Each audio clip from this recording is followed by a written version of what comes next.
ভাইয়ারে কইলি না আজকে ইয়ে করবি মিলে দিবি। ও ওই 50,000 এটা। হ্যাঁ আচ্ছা আমি একটু পর করে কল দিতেছি। হ্যাঁ এই যে 5-7 মিনিট। ভাই নাও ভাই নাও। ভাই নাও, এটা ভাইয়া ওয়াদা করছি তো তোর এটা করে দিব, সমস্যা নাই ভাইয়া, এটা লইতে ইয়ে আছি বুঝলো। চট্টগ্রামের ট্রান্সপোর্ট ব্যবসায়ী মোহাম্মদ নুরুদ্দিনের সঙ্গে বন্দর থানার সাবেক এসআই, বর্তমানে হালিশহর থানায় কর্মরত মোহাম্মদ ইয়াসিনের পরিচয় ব্যবসার সূত্রে। নুরুদ্দিনের অভিযোগ, ঘনিষ্ঠতার সুযোগ নিয়ে ইয়াসিন বিভিন্ন সময়ে তার কাছ থেকে টাকা নেন। পরে টাকা দেওয়া বন্ধ করতেই শুরু হয় হুমকি ও হয়রানি। ঘটনার শুরু একটি মোবাইল ফোন দিয়ে। নিজের ফোন নষ্ট হয়ে যাওয়ার কথা জানিয়ে নতুন ফোন কিনে দিতে বলেন ইয়াসিন। তার কথায় নুরুদ্দিন 1,83,000 টাকা দিয়ে ফোন কিনে দেন। পরে টাকা ফেরত চাইলে বাবার অসুস্থতার কথা বলে সময় নেন ইয়াসিন। এরপরও বিভিন্ন প্রয়োজন দেখিয়ে টাকা নেওয়া হয় বলে অভিযোগ তোলেন। বলতেছে যে আইফোন কিনে দেন, আমি টাকাটা ব্যাক দিব। পরে আমি ওরা 1,83,000 টাকা দিয়ে ডাজেল থেকে একটা আইফোন কিনে দিয়েছিলাম। আইফোন কিনে দেওয়ার পর উনি বিভিন্ন সময় আবার অফিসে আসতো, বসতো, 2,000 5,000 করে আমার থেকে টাকা নিত। ভাই টাকা নাই, অভাবে আছি, এই অনেক কষ্টে আছি, এরকম বলে আমার থেকে টাকা নিত। এক পর্যায়ে টাকা দেওয়া বন্ধ করে দিলে নুরুদ্দিনকে বিভিন্ন মামলায় ফাঁসানোর হুমকি দেওয়া হয় বলে জানান নুরুদ্দিন। এই টাকা দাও, নইলে আমাকে বিভিন্ন মামলা দিবে, হয়রানি করবে।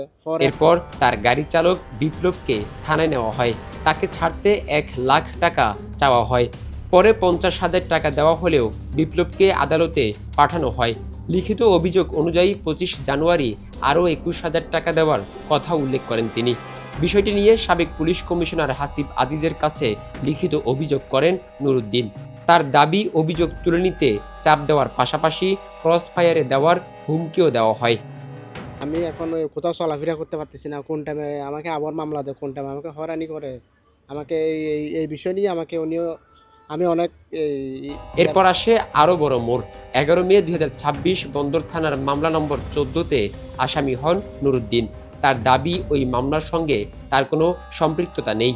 আগের অভিযোগে ব্যবস্থা না নেওয়ায় 18 আগস্ট বর্তমান পুলিশ কমিশনারের কাছে ফের লিখিত অভিযোগ দেন তিনি। এবার অভিযোগ প্রত্যাহারে বিভিন্ন রাজনৈতিক নেতার মাধ্যমে চাপ ও হুমকি দেওয়ার অভিযোগ করেন নুরুদ্দিন। অন্যদিকে মামলার বাদী মোহাম্মদ জামাল হোসেনকে ইয়াসিনের ঘনিষ্ঠ ব্যক্তি দাবি করে নুরুদ্দিনের অভিযোগ, একজন সোর্সকে ব্যবসায়ী পরিচয় ব্যবহার করে তাকে মামলা জড়ানো হয়। এদিকে প্রতিবেদকের হাতে এসেছে অর্থ লেনদেনের অডিও ও ভিডিও। অডিওতে বিভিন্ন সময় টাকা চাওয়ার কথোপকথন এবং ভিডিওতে ইয়াসিনের হাতে টাকা তুলে দেওয়ার দৃশ্য দেখা যায়। তবে এসব অভিযোগ অস্বীকার করেছেন এসআই মোহাম্মদ ইয়াসিন। তার দাবি, নুরুদ্দিনের সঙ্গে তার পরিচয় গাড়ি ভাড়ার সূত্রে এবং তাদের মধ্যে যে টাকা লেনদেন হয়েছে তা ছিল ভাড়ার টাকা। টাকা দেওয়ার সময় হয়তো ভিডিও করা হয়েছে বলে জানান তিনি। আমি বলি তার লগে তারা আমি চিনতাম না, আমি বন্দর থানা থাকতে সুবাদে চিনছি যে কোনো পারপাসে পরিচয়। তো গাড়ি বোহার বা বিভিন্ন গাড়ি টাড়ি ভাড়া নেয় যে ওই সংক্রান্ত আর কি। আমার ভাইয়ের গাড়ি ছিল তো তার মাধ্যমে গাড়ি ভাড়া নিচ্ছিল। তো বেশ কয়েকবার গাড়ি ভাড়া নিচ্ছে, আবার গাড়ির টাকাও পেড করছে আর কি ভাড়া বাবদ। এরপরে ভাড়া বাবদ তার লগে কথা হয়েছে, সে একটা ভাড়া আটকে রাখছিল, ওই ভাড়া নিয়ে তার সাথে বেশ কয়েকবার কথা হয়েছিল। এরপরে ওই সংক্রান্ত আর কি সেকে ওইটা আর রেকর্ড করে রাখছে আর কি। অভিযোগ পাল্টা অভিযোগের এই ঘটনায় এখন প্রশ্ন, টাকার লেনদেনের আড়ালে আসলে কি ঘটেছিল? আর নুরুদ্দিনের করা অভিযোগের তদন্তে বের হয়ে আসবে কি সত্য? এই প্রশ্নের অপেক্ষায় সর্বমহল। জনমত 24, চট্টগ্রাম।